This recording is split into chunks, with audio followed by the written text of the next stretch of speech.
Spanyol. Dulu kajian Islam, Andalus. 800 tahun lebih. Kalau cakap kat atuk dia, nanti cik awak murtad. Percaya tak? Confirm tak percaya.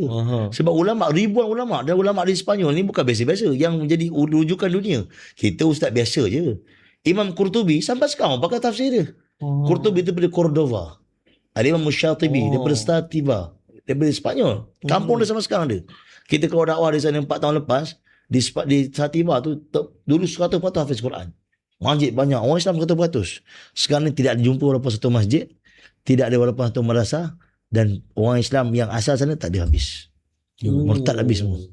Yang tak murtad dibunuh. Ni kesan bila dakwah tak jalankan. Jangan main-main. Sebab tu dakwah ni sangat-sangat penting.